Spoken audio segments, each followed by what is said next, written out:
The live TV, सच सबसे आगे। नमस्कार, आप देख रहे हैं द लाइव टीवी। आपके साथ मैं हूं भुवन शर्मा। दोस्तों, एक बहुत बड़ी खबर आ रही है भारत को लेकर। यह खबर है, खबर इतनी बड़ी है, इतनी जोरदार है कि भारत के अंधभक्तों के पैरों के नीचे से जमीन खिसक जाएगी, या यूं कहें कि इनमें भगदड़ मचेगी जब इन्हें पता चलेगा कि दिन रात जिस इजराइल चालीसा का वो पाठ पढ़ते रहते हैं, उसी इजराइल के खिलाफ उनके प्रिय प्रधान सेवक खड़े हो गए हैं। यानी जिस भारत इजरायली दोस्ती और प्यार का इजहार इतने दिनों से चल रहा था, वो सब धरा का धरा रह गया। दोस्तों यूएन से खबर आई है कि भारत भी अब खुलकर फिलिस्तीन के समर्थन में आकर खड़ा हो गया है। इस बात का ऐलान यूएन में भारत के राजदूत ने बिल्कुल सधे शब्दों में कर दिया है।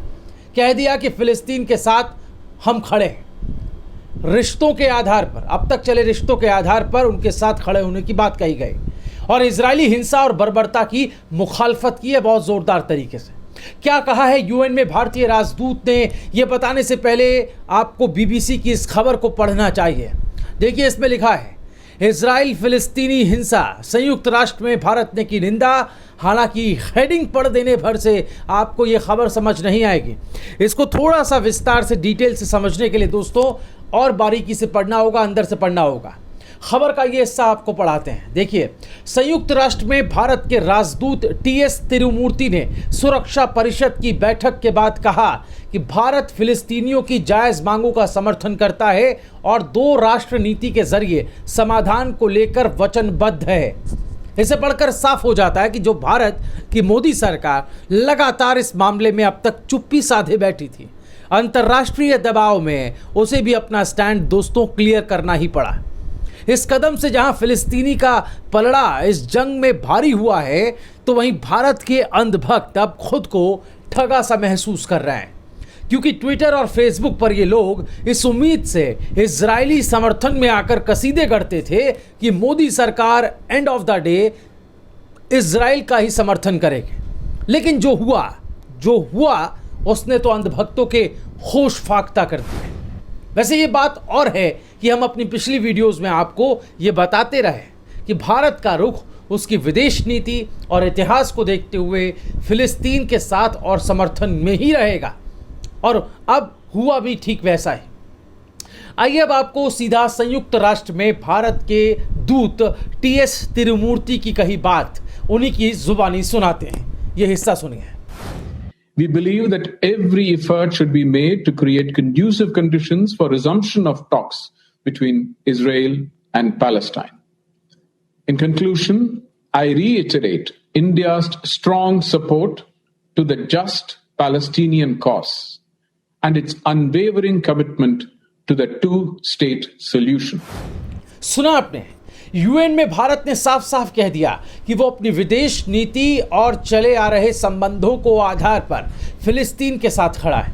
लेकिन इसके साथ साथ जो दूसरी बड़ी बात कही गई है दोस्तों, उस पर भी हमें गौर फरमाना चाहिए, क्योंकि यही वो बात है जो भारत में अंधभक्तों को भी समझ नहीं आ रही थी, जो सिर्फ और सिर्फ इस्लाम और मुस्लिम विरोध के चश्मे से इस मसले पर उलझुल कुछ भी टीका टिप्पणी कर रहे थे।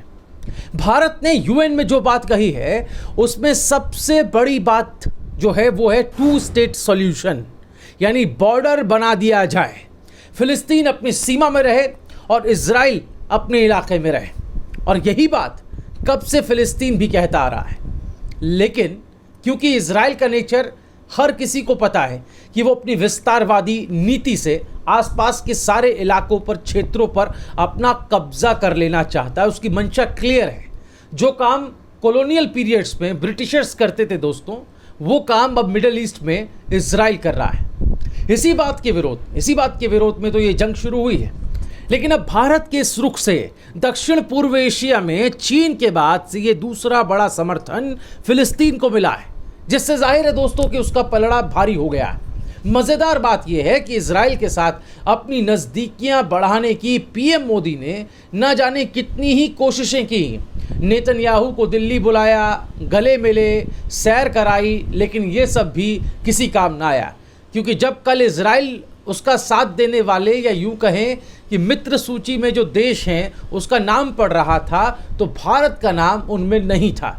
और शायद इसी क्रिया के बाद भारत ने अपनी कड़ी प्रतिक्रिया दी है।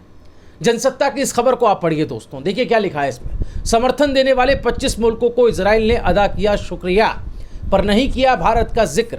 लोग लगे पूछने भारतीय ध्वज कहाँ है, इंडियन फ्लैग कहाँ है। आपको कल का ये ट्वीट देखना चाहिए अगर आपने अब तक नहीं देखा। हालांकि हम अपनी आपको पिछली वीडियोस में इस पर डिटेल में जानकारी दे चुके हैं, लेकिन देखिए इस ट्वीट को।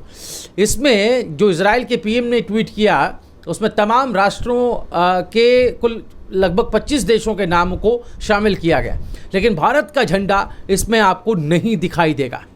एक बड़ा झटका तब भी लगा था भारत के अंधभक्तों को, जो न जाने भारत और इजराइल की सो कॉल्ड दोस्ती का हवाला दे रहे थे, हवाई एक दोस्ती।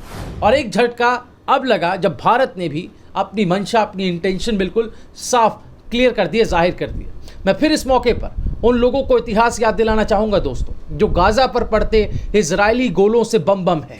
उन्हें शायद नहीं पता कि 1961 में पाकिस्तान की टूट पर सारे मुस्लिम देश भारत के खिलाफ गोलबंद हो रहे थे। तब इस्लामी देशों के संगठन OIC में फ़लस्तीनी नेता यासिर अराफात ने ही भारत का पक्ष रखकर उनका रुख बदला था। भारत हमेशा फ़िलिस्तीन के साथ खड़ा रहा है, नेहरू से लेकर इंदिरा तक, इंदिरा से अटल तक, और अभी भी भारत के अच्छे रिलेशन, अच्छे संबंध इजराइल से ज़्यादा फ़िलिस्तीन के साथ हैं। अब अंधभक्तों की परेशानी ये है कि जिसे भगवान समझा वो तो साधारण असफल मानव निकला है। उन्हें उजड़ते घरों और धधकती चिताओं की चिंता नहीं है। वो गाजा पट्टी में गिरते बमों में अपने महान नेतृत्व के नकारेपन और ध्वस्त होती छवि को ढकने का असफल प्रयास कर रहे हैं, और वो दिखाई भी देता है दोस्तों। लेकिन इसका फ़ायदा क्या है, इसका फ़ायदा किसको है, और अंतोगत्वा हुआ क्या? बहस तो इस पर होगी, क्योंकि भारत ने आखिरकार अपना स्टैंड क्लियर करते हुए फ़िलिस्तीन के पक्ष में अपना समर्थन जाहिर कर दिया है। अब ये नहीं कहा जा सकता कि भारत जो है इस मामले में न्यूट्रल है, या भारत ने अपना स्टैंड क्लियर नहीं किया है, या भारत जो है दोनों देशों के बीच संतुलन बैठा रहा है।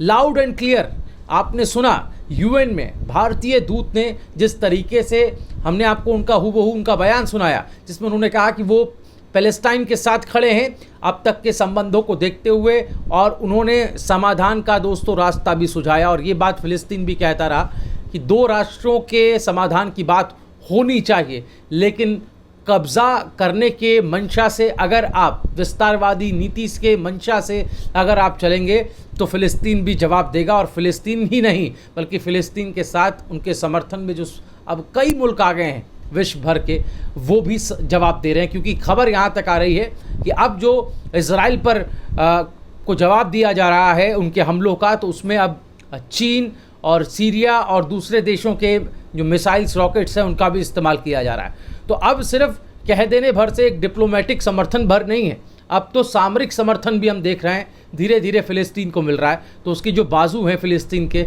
उसको मजबूत करने का काम अब दूसरे मुल्क कर रहे हैं। और ये बात इजराइल को बहुत जल्दी समझ में आ जाएगी कि वो अब अकेला फ़िलिस्तीन से नहीं लड़ रहा है, मतलब अकेले फ़िलिस्तीन से नहीं लड़ रहा है, बल्कि फ़िलिस्तीन के साथ और उन मुल्कों से भी लड़ रहा है जो इस वक्त फ़िलिस्तीन के पीछे रो में खड़े हो गए हैं, फ़हरिस्त में लग गए हैं।